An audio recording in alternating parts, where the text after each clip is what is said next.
we remain firm in defending our sovereignty, our sovereign rights, our jurisdiction.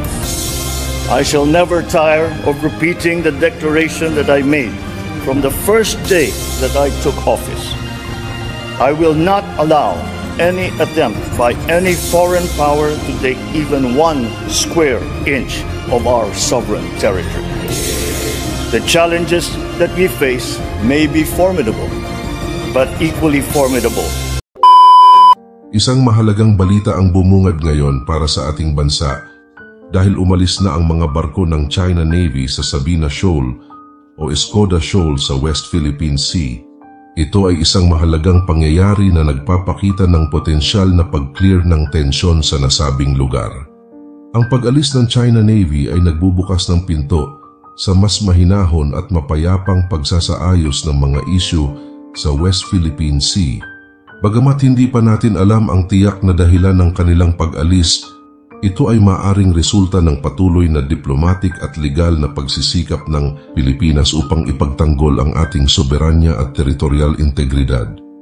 Ang Sabina Shoal ay malapit sa Palawan at talagang ipinaglalaban ng Pilipinas dahil ito ay bahagi ng ating exclusive economic zone.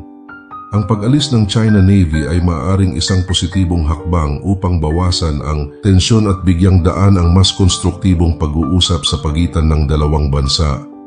Gayunpaman, hindi natin dapat kalimutan na ang West Philippine Sea ay patuloy na maging isang mabigat na issue sa pagitan ng Pilipinas at China.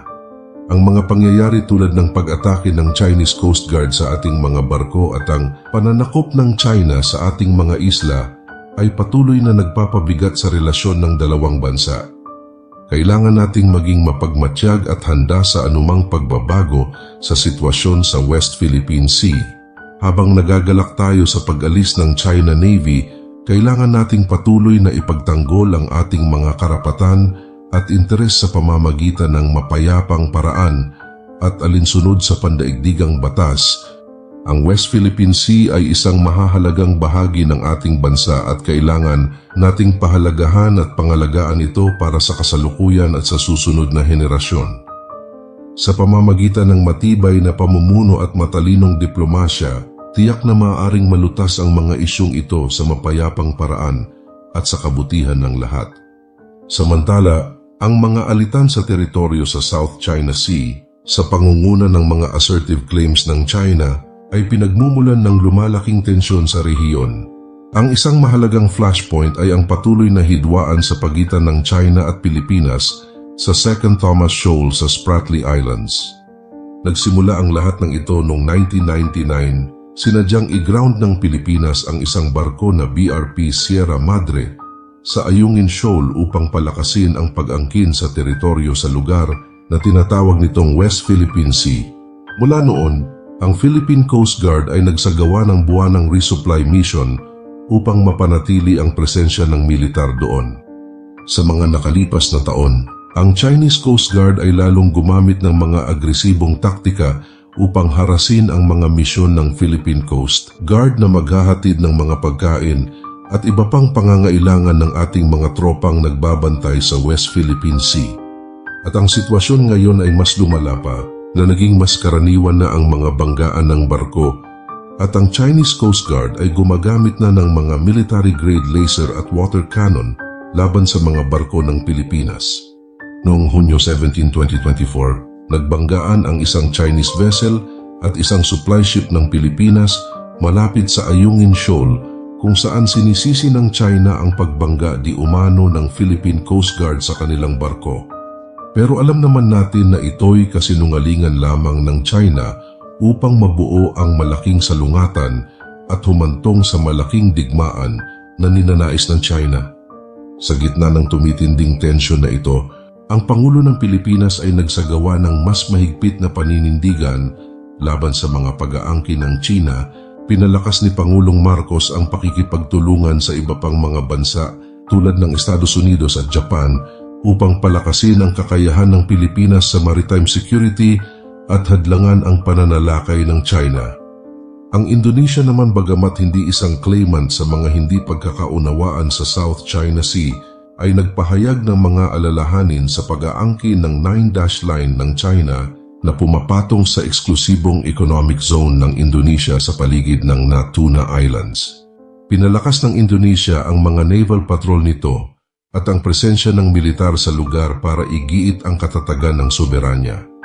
Ang Japan, bagamat hindi direktang sangkot sa mga hindi pagkakaunawaan sa South China Sea, ay gumawa din ng mga hakbang upang suportahan ang mga kasosyo nito sa rehiyon tulad ng Pilipinas at Vietnam. Nagbenta ang Japan ng mga kagamitang militar at barko sa mga bansang ito upang mapabuti ang kanilang mga kakayahan sa seguridad sa dagat at hadlangan ang paninindigan ng mga Tsino. Ang Estados Unidos, na may mahalagang estratehiko at pang-ekonomiyang interes sa rehiyon, ay aktibong kasangkot din sa mga hindi pagkakaunawaan sa South China Sea. Ang US ay nagsagawa ng regular na kalayaan ng mga operasyon sa pag-navigate sa lugar upang hamunin ang mga pag-aangkin ng China at pinalakas ang pakikipagtulungan nito sa Pilipinas sa pagtatanggol sa kaalyadong bansa.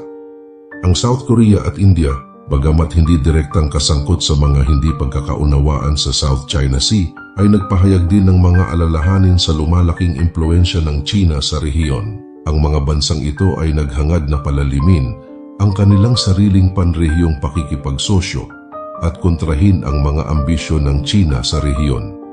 Ang patuloy na pagtatalo sa teritoryo sa South China Sea ay lumikha ng isang maigting at pabago-bagong sitwasyon na may potensyal para sa higit pang paglala.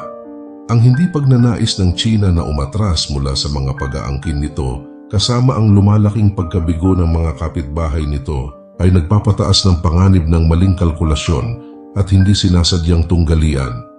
Ang sitwasyon ay mas komplikado sa pamamagitan ng paglahok ng mga pangunahing kapangyarihan tulad ng Estados Unidos na may sariling interes sa pagpapanatili ng kalayaan sa paglalayag at sa mga tuntuning nakabatay sa internasyonal na kaayusan. Anumang maling hakbang o maling pagkalkula ay maaaring magdulot ng mga kapangyarihang ito sa isang direktang paghaharap sa China na may malalayong kahihinatnan para sa rehiyonal at pandaigdigang katatagan.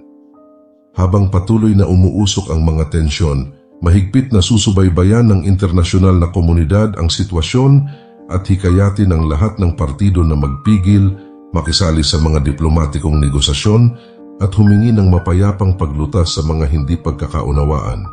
Ang katatagan at seguridad ng rehiyon ng Asia-Pacific, gayon din ang pandaigdigang ekonomiya, ay nakasalalay sa matagumpay na pamamahala ng mga masalimuot at sensitibong isyong teritorial na ito. Sa nakalipas na mga buwan, ang mga tensyon sa South China Sea ay tumaas pa ng bahagya kasama ang mga agresibong aksyon ng China na pumukaw ng lumalaking alalahanin sa mga kapitbahay nito at sa internasyonal na komunidad.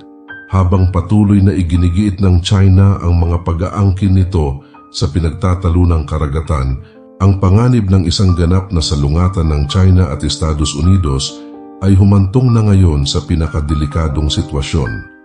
Ang mapanindigang pag-uugali ng China sa South China Sea ay naging pinagmumulan ng tensyon sa loob ng maraming taon. Ngunit ang sitwasyon ngayon ay mas lumala ng husto. Ang Beijing ay lalong naging agresibo sa mga aksyon nito kabilang ang panliligalig at pagtataboy sa mga sasakyang mangingisda ng Pilipinas at sa mga barko ng ibang bansa na dumadaan sa naturang karagatan.